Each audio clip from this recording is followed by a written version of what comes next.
안녕하세요. 네, 반갑습니다. 어머니들 주민등록증 가지고 계시죠? 네. 주민등록증 발급받으신 지 얼마나 되셨어요? 10년? 막 세고 계시는데, 보통 주민등록증은 만 17세가 되면 다 발급을 받거든요. 자, 그럼 다시 한번 계산해 보십시오. 몇 년 정도 됐습니까? 10년? 20년? 예. 근데 우리 우리 학생들이 주민등록증을 굉장히 기다립니다. 보통 이제 만 17세 정도면 고2나 고3 정도 되거든요. 그런데 이제 보통 주민등록증 발급 학생들의 경우에는 동사무소에서 지정해준 날짜 외에 방학기간을 통해서 이용할 수 있고 방학기간을 이용해서 가서 할 수 있는데도 꼭 그날 하겠다고 그렇게 얘기를 합니다. 그 이유가 아마 그것 때문인 것 같아요. 주민등록증이 나오면 어른이 된 것 같고 또 이제 대한민국 국민이 된 것 같다. 뭐 그런 느낌이 있는 것 같습니다. 그리고 또 어머니들 이웃집에 누가 이사 왔어요. 그러면 제일 궁금해하는 게 어떤 걸 궁금해하세요? 몇 살이에요? 예, 이제 몇 살이었던 게 몇 살이요? 아니면 또 예를 들어서 어디 사세요?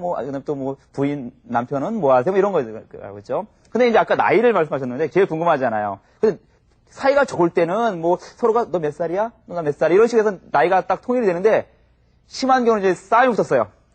그러면 이제 나중에 최후에 뭐 보자 그럽니까? 예, 민증 보자. 예, 이 정도로 이제 주민등록증이 많이 활용이 되고 있는데, 자, 그런데요, 우리가 지금 생활을 하다 보면 우리를 지칭하는 말들이 상당히 많습니다. 지금 제가 주민등록증을 말씀드린 이유는 주민이라는 말 있잖아요, 그죠? 이 주민이라는 말 외에도 우리 자신을 지칭하는 말 중에 국민이라는 또 말이 있어요, 그죠? 네. 또 뭐가 있냐면 시민이라는 말이 있어요. 그럼 주민, 국민, 시민 이게 같은 거야, 다른 거야? 다른 말이에요? 예, 좋습니다. 그렇다면 과연 이 세 가지는 같은 건지 다른 건지. 그리고 또 오늘 제가 왜 여기 시민에 대해서 좀 더 많이 말씀을 드릴 거거든요. 왜 말씀을 드리냐면 오늘날 텔레비전이라든가 뉴스를 보게 되면 시민단체다, 아니면 무슨 민주시민사회다, 또 시민으로서의 자질을 갖춰야 한다, 여러 가지 시민에 대한 얘기가 많이 나오거든요. 그래서 특히나 이 시민에 대해서 좀 더 자세하게 살펴보고자 이제 오늘 강의를 하겠습니다. 자, 먼저 우리 학생들이 오늘 제가 강의할 내용에 대해서 어떤 것을 궁금해하는지 저희들 사전에 좀 조사해봤거든요. 우리 같이 보시죠. 우리 사회가 시민사회가 된 것은 얼마 되지 않다고 알고 있는데요. 그럼 시민이라는 개념은 어떻게 생겨난 건가요? 사람들은 흔히 현대사회를 시민사회라고 말하는데요. 시민사회란 어떤 것인지 궁금합니다. 국민, 시민, 주민 등의 개개인을 칭하는 이름들이 많은데요. 각각 어떤 의미를 가지고 있고 무슨 차이가 있나요? 훌륭한 시민이 되기 위해서 갖춰야 되는 자질이 있나요? 네, 잘 보셨죠? 네. 우리 아이들이 궁금해하는 것을 아이들 목소리를 통해서 듣게 되면 훨씬 더 우리가 아이들에게 무엇을 알려주거나 가르칠 때 굉장히 좋을 것 같습니다. 그죠? 네. 예. 제가 좀 전에 시민, 그 다음에 국민, 그 다음에 주민에 대해서 잠깐 말씀을 드렸는데 이 세 가지 개념은 아까 같은 거라고 했습니까? 다른 거라고 했습니까? 예, 다른 거라고 했어요. 자, 근데 혹시 뭐가 다르죠? 대답이 없으시네요. 예, 상당히, 우리가 들으면 많이, 이거 구별이 될 것 같은데, 또 제가 막상 누군가가 이 세 가지를 한번 구분해 보십시오 하면 굉장히 당혹스럽거든요. 학생들도 마찬가지예요. 학생들도 그 말을 많이 들어봤어요. 굉장히 친숙한 단어인데, 자, 구분해 보십시오 그러면 굉장히 어려워합니다. 자, 그래서 제가 하나하나 좀 구별을 한번 해서 말씀을 드리도록 하겠습니다. 먼저 우리 주민이라는 말은 주로 어디서 쓸까요? 아까 처음에 주민등록증 할 때 주민, 그 다음에 또 우리가 동사무소 서류 떼러 갔을 때 많이 떼는 것이 주민등록, 초본, 등본, 그 다음에 또 1년에 한두 번씩 세금을 내는 세금 내는 것 중에 주민세라는 것도 있죠, 그죠? 예. 예, 그럴 때 이제 주민이라는 말을 쓰는데 또 이제 우리 동네 이장님께서 방송하실 때 뭐라고 합니까? 동네 주민 여러분, 예, 이장입니다. 예, 오늘 들동이 할머니께서 생신이시라 아침에 오셔서 식사 이렇게 하시죠, 그죠? 근데 이 주민이라는 말을 그래서 제가 사전을 한번 찾아봤어요. 사전에 대체 주민이라는 말이 어떻게 나와 있나 봤더니 이렇게 돼 있더라고요. 어떤 지방자치단체의 구역에 주소를 두고 있는 사람이라고 하더라고요. 주소를 두고 있는 사람. 그래서 우리가 주민등록증을 하러 간다, 아니면 주민등본을 들어 간다 하면 거기 현재 주소지가 나오거든요, 그죠? 그런 의미가 있는 겁니다. 그래서 보통 우리가 주민하면 산다, 어느 지역에 사는 그런 개념이 조금 강하다라고 생각하시면 돼요. 아셨죠? 그래서 아까 이장님이 동네 주민 여러분, 그 말처럼. 예. 그 다음에 또 이제 국민이라는 또 말이 있습니다. 국민이라는 말. 근데 이 국민이라는 말을 역시 이제 사전적으로 찾아보면 어떻게 되어 있냐면, 국법 있죠. 법에 적용을 받는 국가의 구성원이라는 말도 있고 또 이제 또는 또 다른 뜻으로 보면 국적을 가지고 있는 사람이 곧 국민이라는 표현입니다. 그럼 우리 이제 국민이라는 표현을 언제 나올까요? 국민. 자, 예를 들어서 대통령 선거 때 국민 투표에 저는 생각 못했던 건데 예, 또 뭐가 있냐면 국민의례라는 거 있잖아요, 그죠? 국민의례. 그래서 애국가도 부르고 국기에다 경례도 하고, 그죠? 그다음에 또 뭐가 있냐면 대한민국 국민이라는 표현을 쓰잖아요, 그죠? 자, 근데 이런 말을 가만히 생각해 보면 전부 다 무엇을 전제로 하고 있냐면 대한민국이라는 걸 빼버리면 국민이라는 말은 성립이 잘 안 되죠, 그죠? 자, 국민이라는 말은 그러면 결과적으로 뭘 의미하냐면 국가라고 하는 것을 전제로 하고 있는 거예요. 그죠? 그러니까 우리가 국민하면 국가라는 걸 전제로 하고 있고 그렇기 때문에 이 국가라는 개념은 비교적 다른 개념에 비해서 좀 최근에 생긴 개념이라고 흔히 얘기합니다. 왜냐하면 주권 국가가 그러니까 새로운 주권 국가가 등장하고 나서 주권을 가진 국가에 속한 사람이라는 뜻이 상당히 강하다라는 거죠. 그래서 이제 이 국민이라는 개념이 언제 많이 굉장히 부각이 되냐면 국가주의, 그러니까 국가를 최우선시하는 뭐 이런 시대가 있었습니다. 그런 시대에는 너는 국가가 있고 너 국민이 있는 거다. 국가 속에 있는 국민이다 해서 이 국민의 개념이 굉장히 강화됐던 그런 개념입니다. 그러면 이제 마지막으로 이제 시민이란 대체 뭔가? 우리 시민사회, 뭐 시민단체 많이 말을 하게 되는데 대체 시민이란 무엇인가? 그래서 이제 시민이라는 말을 역시 또 이제 사전에서 한번 찾아봤어요. 사전 찾아봤더니 이제 어떤 의미가 있냐면 두 가지 의미가 있습니다. 하나는 뭐냐면 시에 사는 사람, 행정구역상 시지역에 사는 사람. 그러면 여기 어머니들 시민입니까? 아닙니까? 맞죠? 아마 제가 생각할 때는 모 도시에, 큰 도시에 다 사시는 분들이기 때문에 아마 시민이라고 볼 수가 있습니다. 자, 그러면 그런 개념으로 온다면 군 지역에 사는 분들은 뭐가 되겠습니까? 군민이 되는 거고, 그다음에 면 지역에 사는 사람들은 뭐 면민 뭐 이렇게 되겠죠, 그죠? 좀 표현이 좀 이상합니다. 그다음에 동 지역에 사는 분들은 동민 뭐 이렇게 표현하겠죠. 근데 그런 도시에 산다고 다 시민이면 시민이 아닌 사람이 없겠네요, 그죠? 그럼 예를 들어서 경기도 서울 같은 경우는 서울 시민이 전부 다 시민 될 수 있잖아요, 그죠? 자, 그런데 그렇게 얘기하면 좀 뭔가 좀 심심해요. 그러죠? 시민이라는 개념은 또 두 번째 뜻이 또 하나 있습니다. 뭐냐면 국정에 참여할 수 있는 권리가 있는 사람이라고 얘기가 됩니다. 국정에 참여할 수 있는 사람. 자, 그럼 이 말은 아까는 국민이라든가 주민의 경우에는 어느 지역에 살고 있거나 아니면 국가를 전제로 하는 개념이었단 말이죠. 이거에 비해서 시민이라고 하는 것은 국정에 참여할 수 있는 사람들이기 때문에 좀 더 보편적이고 일반적일 수도 있고 또한 좀 개념 좀 다르죠, 그죠? 가장 큰 차이는 뭐냐면 그 사람이 어떠한 역할을 하느냐가 중요하다는 거죠. 국정에 참여한다. 그러니까 국적은 무조건 뭐 태어나기만 하면 그날 국적을 얻으면 국민이 되고 그 지역에 살면 주민이 되지만 시민들은 그거랑은 조금 능동적이고 적극적인 의미가 좀 포함이 되어 있거든요. 자, 이렇게 좀 정리할 수 있습니다. 그러면 이제 제가 시민, 그 다음에 주민, 국민을 이제 말씀을 드렸는데 다시 한번 좀 정리해서 말씀드리면 시민이라고 하는 것은 두 가지 의미가 있다. 그 중에 특히나 우리가 관심을 가져야 되는 것은 시에 사는 사람 그런 개념보다는 뭐 어떤 개념이 강하겠습니까? 국정에 참여하는 사람. 그렇죠. 국정에 참여하는 사람. 그 다음에 또 국민이라는 말은 국적을 가지고 있는 사람. 그 다음에 주민은 어느 지역에 사는 사람. 이렇게 어머니들에게 정리해서 말씀드릴 수 있을 것 같아요. 자, 그럼 제가 지금까지 이제 시민에 대해서 쭉 말씀을 드렸었는데, 이 시민이라는 용어를 우리가 조금 더 쉽게 설명하려면, 보통 이제 어떤 하나의 개념을 잘 설명하기 위한 방법 중에 하나가 다른 개념, 그러니까 그거랑 조금 상반된 개념을 가지고 설명을 해주는 거예요. 어머니들이 이제 우리 아이들한테 아이가 물어봅니다. 중학교 교과서에 또 나오거든요. 엄마 시민이 뭐야? 그러면 처음에 잘 떠오르지 않아요. 그러면 바로 반대말을 한번 생각해 보세요. 뭐가 있었냐면 신민이라는 말이 있습니다. 신민. 네, 신하신자에다가 백성민자라는 말을 쓰거든요. 또 신민이라고 하면 잘 이해를 못해요. 그러면 황국신민이라는 말이 있었습니다. 황국. 황국이 뭐냐면 황제의 나라의 백성이라는 뜻이에요. 그러면 이거는 그 시민은 어떤 의미가 있을까요? 주체적일까요? 아니면 조금 복종적이고 뭐 남이 지도하는 대로 따라가야 되는 입장일까요? 그렇죠. 복종적인 의미가 있는 거죠. 그러면 이거는 시민하고는 좀 다른 개념이야. 시민은 주체적으로 참여하고 그런 개념이야. 그래서 옛날에는 시민이라는 개념, 특히 왕이 지배하던 시대는 별로 없었어. 이런 식으로 말씀을 해주시면 아이들도 쉽게 무엇인가 뚜렷하진 않지만 뭔가 좀 다른 거구나 이렇게 생각을 할 수가 있을 겁니다. 그죠? 자, 그러면 이 시민이라는 말이 대체 언제부터 나왔는가? 그래서 오늘날 사회에 왜 시민이라는 말이 이렇게 중요시 되는가? 그거에 대해서 말씀을 드리겠습니다.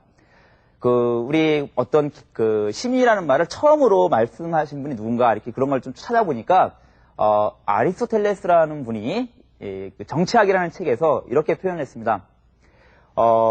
인간은 정치적 동물이다. 인간은 정치적 동물이기 때문에 당시 정치 공동체였던 그리스의 폴리스라는 곳이 있었습니다.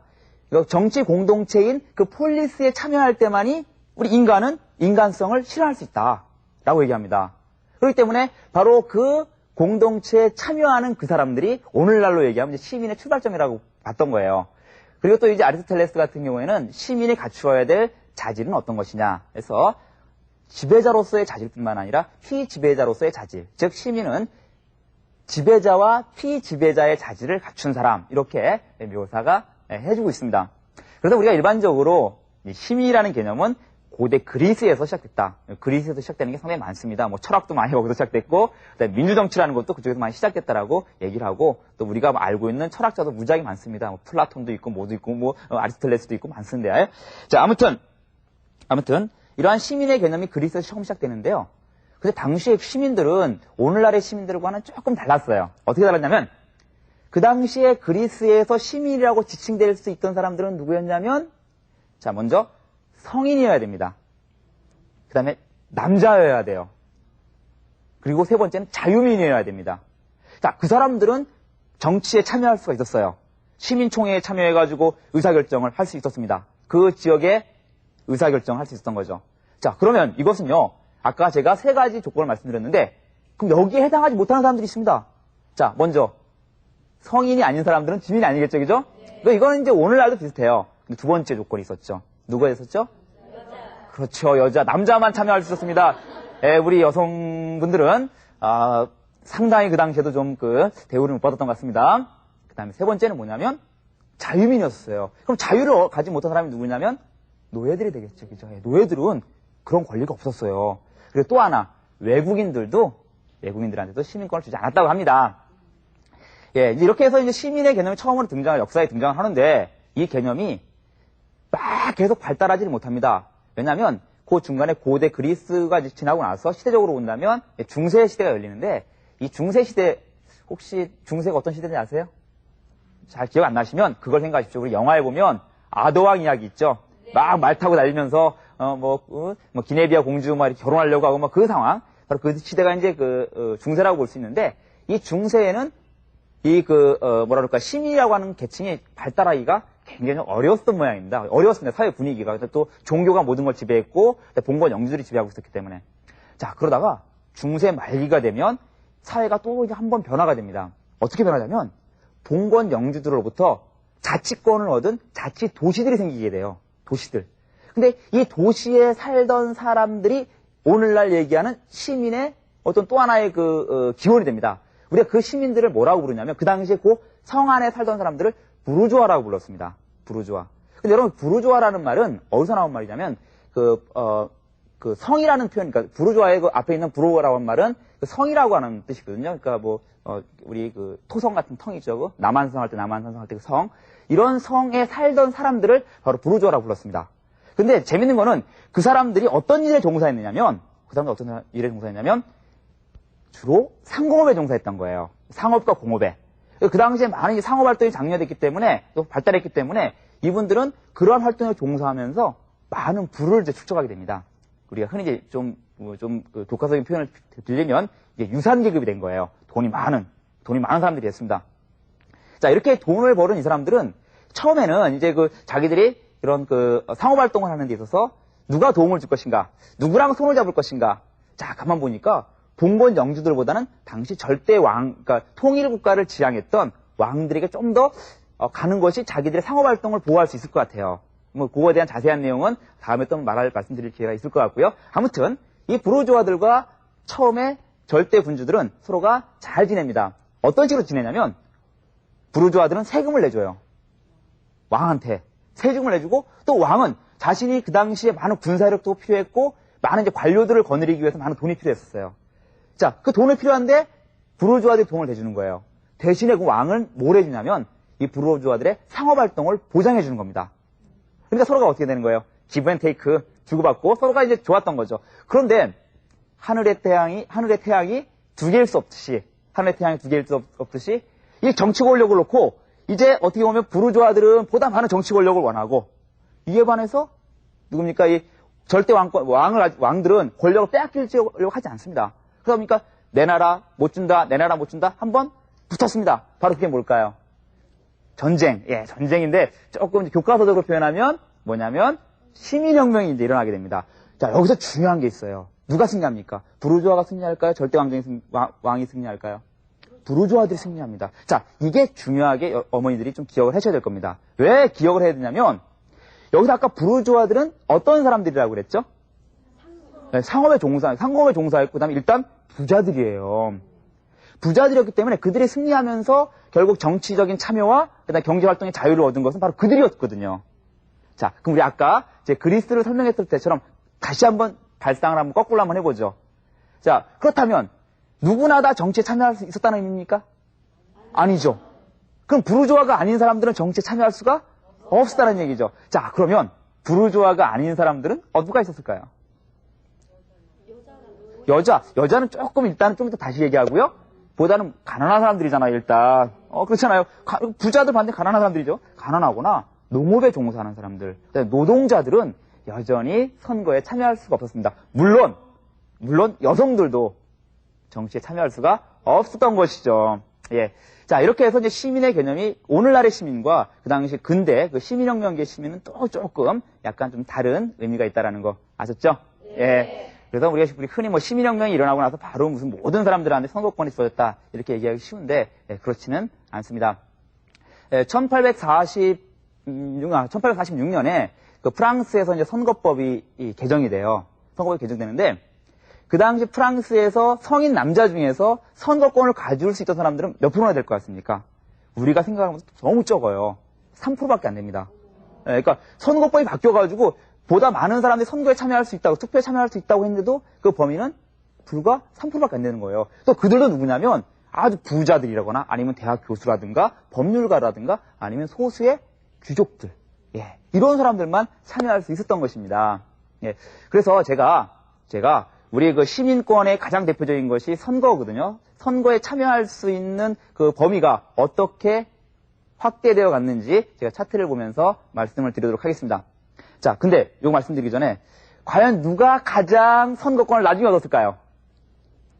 자, 여자일까요? 아니면 뭐 흑인들일까요? 아니면 뭐 다른 걸까요? 우리 흔히 흑인이 아닐까 생각되는데요. 오히려 흑인보다는 여자들이에요. 자, 그럼 제가 한번 보시죠. 예, 1832년에 영국에서 산업자본가에게 참정권이 인정됩니다. 자, 영국에서 시민혁명이 일어나는 것이 1688년이니까 상당히 오랜 시간이 지난 다음에야 비로소 산업자본가에게 참정권이 인정되는 거고요. 프랑스도 마찬가지입니다. 1848년에 남자만의 보통선거가 이루어지고 1870년에 즉 미국의 독립 그 혁명이 일어난 게 1776년이니까 무려 100여 년이 지나고 나서야 흑인에게 참정권이 인정됩니다. 자, 그런데 1920년, 1928년, 1946년에 제일 나중에 선거권이 주어진 게 누구라고 되어 있습니까? 그렇죠. 부인입니다. 여성 중에서 부인이 가장 그 나중에 참정권이 인정됩니다. 근데 우리나라는 언제부터 우리 여성들에게 참정권이 주어졌을까요? 자, 모르시죠?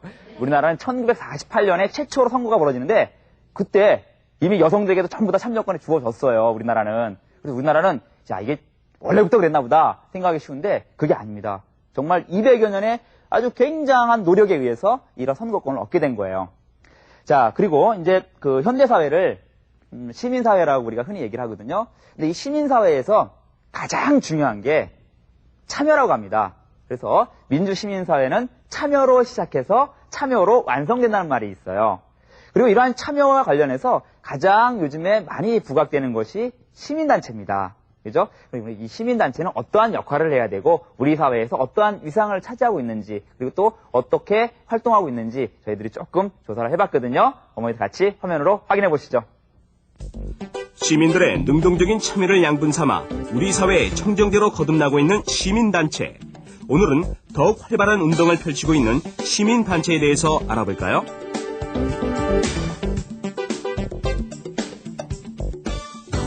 시민단체란 비영리, 공익성을 띠며 사회의 여러 가지 문제를 해결하기 위해 시민들이 자발적으로 구성한 단체를 말하는데요. 그럼 우리 사회에서 시민단체는 왜 필요할까요? 사람이 살아가면서 겪게 되는 여러 가지 부당하고 억울한 일들이 있을 수 있습니다. 또 혼자서 그런 문제들을 제기했을 때는 외면당하거나 무시될 가능성이 높습니다. 그럴 때 여러 사람이 모여서 부당하거나 억울하거나 몰상식한 문제들이 있었을 때 문제 제기도 하고 지적도 하면서 그런 문제들이 합리적인 방향으로 해결되는 것.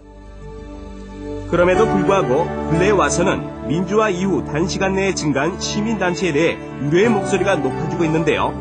시민들의 자발적 참여가 부족하고 기능과 조직 운영의 미비점들이 대표적인 원인으로 꼽히고 있습니다. 하지만 그동안 시민단체가 우리 사회에 일궈놓은 일련의 성과들이 매우 중요한 의미를 가지고 있음을 간과할 수는 없을 텐데요. 시민단체가 우리 사회의 윤활제로 거듭나기 위한 밑거름, 우리 개개인이 시민사회의 중심으로 설 수 있도록 도와주는 권리와 책임의식부터 마련되어야 하지 않을까요?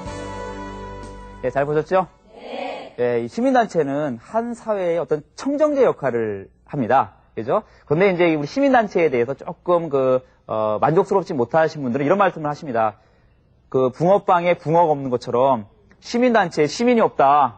그러니까 소수의 명망가들에 의해서 이제 시민단체가 운영되고, 또 하나 원래 시민단체라고 하는 것은 자발적인 후원금이라든가 이런 거에 의해서 또 자원봉사자들에 의해서 이제 운영이 되는데 조금 그런 게 좀 미진한 것 같아요. 그래서 시민단체 조금 아직 여지는 많은데, 아직 발전할 수 있는 가능성과 여지는 많은데 아직 그런 면에서 조금 부족하지 않나 생각이 됩니다.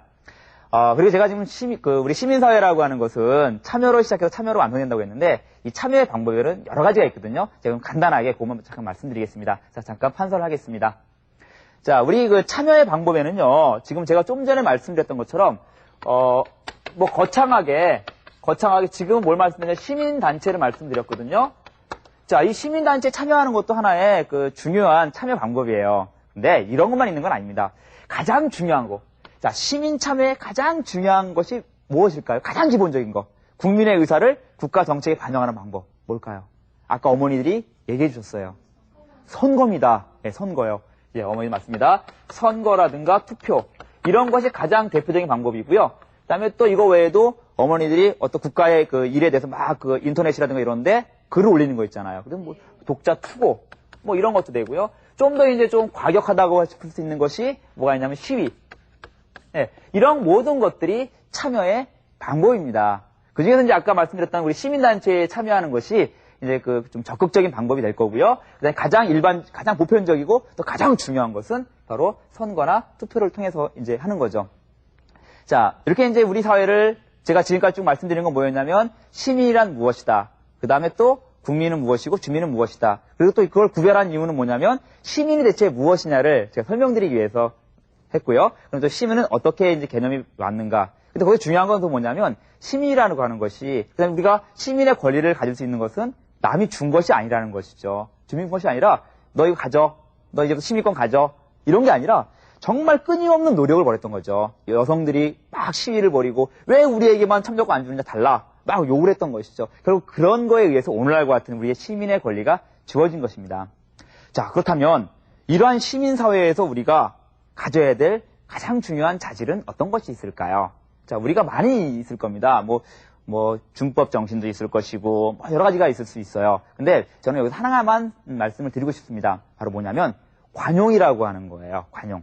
자, 어머니들 관용이라고 하면 어떤 말 같습니까? 관용은? 남한테 베푸는 거. 네, 그건 좋은 의미죠. 그죠? 근데 그 관용이라는 말을 우리가 어머니들 알고 있는 것처럼 남한테 배려하고, 차이를 인정한다, 이렇게 얘기할 수 있습니다. 근데 요 말을 갖다가 영어로 하면 톨러런스라는 표현, 톨러런스거든요. 요 말의 어원은 프랑스의 똘레랑스라는 말 혹시 들어보셨어요? 똘레랑스. 우리 EBS 이렇게 텔레비전 보시면 똘레랑스 제목을 달고 강의하는 게 있습니다. 한번 보십시오. 예. 똘레랑스라는 말은 근데 어디서 나온 거냐면 앙리 4세가 낭트 칙령을 발표합니다. 또 이게 무슨 이상한 소리냐, 저기 뭔 소리 하려고 그래. 근데 그 칙령의 내용이 뭐냐면 이런 겁니다. 그동안 프랑스에서는 카톨릭교만 종교로 인정됐었어요. 근데 그 칙령을 발표하면서 개신교도 종교로서 인정을 받은 거예요. 자, 거기에서 이제 똘레랑스라는 말이 유래한 것이고, 거기서 관용이라는 표현이 이제 우리말로 하면 관용이라는 말이 생겼다고 그래요. 예. 자, 그러면 여기서 그동안 기독교, 그러니까 카톨릭만 인정하던 거에서 새로 개신교를 인정했다는 건 뭡니까? 뭘 인정한 거예요? 나와는 다른 주장, 그죠? 나와는 다른 거, 나와는 다른 주장, 이념, 이런 걸 받아들였다는 의미입니다. 그래서 우리가 관용이라는 표현을 이렇게 생각하시면 되겠어요. 다른 사람의 주장과 다른 사람의 사상, 다른 사람의 이념을 내가 인정해 줌으로써 나의 사상과 나의 이념도 인정받을 수 있는 바로 그것이 관용이라고 생각합니다. 물론 이거에 대해서는 뭐 학자들에 따라서 또 정의 내리시는 분에 따라서는 다양하게 정의를 내릴 수 있습니다만 우리가 이제 쉽게 이해하시면 이렇게 이해하실 수 있을 겁니다. 자, 그러면 우리 이제 아까 민주시민의 자질 중에서 중요한 게 제가 관용이라고 말씀드렸는데 혹시 어머니들 자녀들 이렇게 행동하시는 거 보거나 아니면 그 경험이거나 아니면 또 얘기 듣기에 자, 이런 것은 관용하지 못하고 다른 사람의 차이를 인정하지 못하는 그런 우리 아이들의 모습이다. 혹시 그런 사례 뭐 기억나시는 거 있으세요? 예, 어머니. 아이들 사이에서 왕따가 생기는데 그게 나쁜 행동인 것 같습니다. 예, 아주 잘 말씀해 주셨습니다.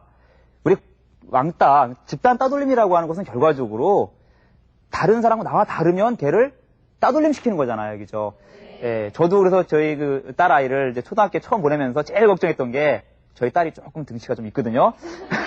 이 등치 때문에 혹시 애들이 해놓지 않을까, 따돌리지 않을까 굉장히 걱정이 되더라고요. 근데 실제로 학교에서 많이 그 언론 보도된 것처럼 이렇게 따돌림을 당하는 경우가 많습니다. 근데 이 따돌림의 가장 그 중요한 이유가 쟤는 좀 달라.